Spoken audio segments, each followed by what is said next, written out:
Texans beginning to assess the damage hours after Hurricane Harvey stormed ashore. The storm still dumping heavy rain as it lingers over the state, but a monumental cleanup will start soon. My next guest has tips on how people can handle that. Joining me now is August Matteis, a disaster relief attorney. And sir, what about this moment, a major disaster for a new president and President Trump and his disaster professionals? Good afternoon, Mike.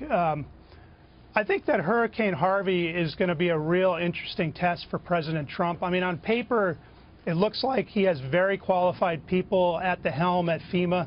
Brock Long seems like a very serious disaster relief guy, certainly not a political hack.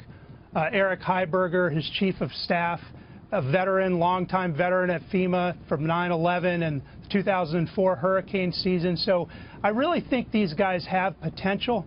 But the question is what they're going to do and whether they're going to make their boss look like a hero or a goat when all is said and done. Is President Trump going to be the president who really cares deeply about people and takes care of them at their moments of need? Or is this going to be another brownie debacle like President Bush had on his hands? That's really the question, and we'll see. I mean, you know, take your bets. What about the partnership so far between federal and state authorities? Money is flowing already with the disaster declaration. Are those signs of lessons learned from Katrina? I mean, I think so far the immediate response, things seem to be going pretty well, but the president's test is more than just an emergency response. You know, the first day, people are putting up sandbags and boarding up windows, evacuating. There's rescue, search and rescue efforts. But it's also a question of FEMA's response has to be much more comprehensive. It's how they treat people after the storm, the day after, the week after, the month after, the year after. That's also very important. And, you know, I'm going to be very frank. At this point right now, FEMA is a total train wreck. I have done jury trials down south, and I can tell you that people who live in high storm risk areas, they hate FEMA. They hate them with a passion. And, you know, when they see FEMA come in, they're not waving their hands saying, rescue me. They're putting their hands on their wallet and they're running out the back door. And people, I hate to say that about our government, but it's just the God's honest truth that people have good reason for the mistrust, especially people who have paid premiums on their flood insurance policies for years. And then when a storm actually hits, they don't get paid enough money to even rebuild their home and move back in. And that's just awful, and that's what we're looking at. So we're watching very closely. How are they going to do today, tomorrow, and as this goes forward? And we'll see.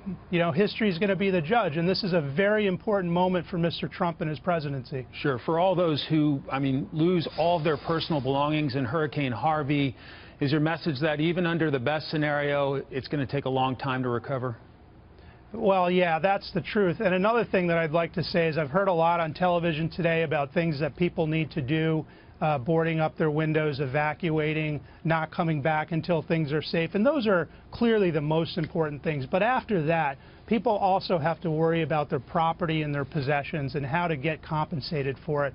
And, you know, one of the big things there is document your losses. You just have to. You have to assume that FEMA and its insurance companies and other insurance companies are going to abuse you. And I hate to say it, but it's true. So take pictures of everything. If you've taken pictures before the storm, that's ideal. Take as many pictures as you can right after the storm, because you will be put to the test. And you're going to have to show it. You're going to have to show every item that was damaged. And it's a horrible thing when somebody goes through the worst day of their life that FEMA and insurance companies will drag them through this again and again, but it's just the truth. And if they you want full recovery so you can rebuild your home, that's just what you have to do. And we can see now, 5 years later after Hurricane Sandy, that wasn't during Mr. Trump's administration, certainly, but those people still, thousands of them, have still not gotten paid on their flood insurance claims 5 years later. And that's just sinful. Disaster relief attorney August Matteis. Mr. Matteis, thanks for your time.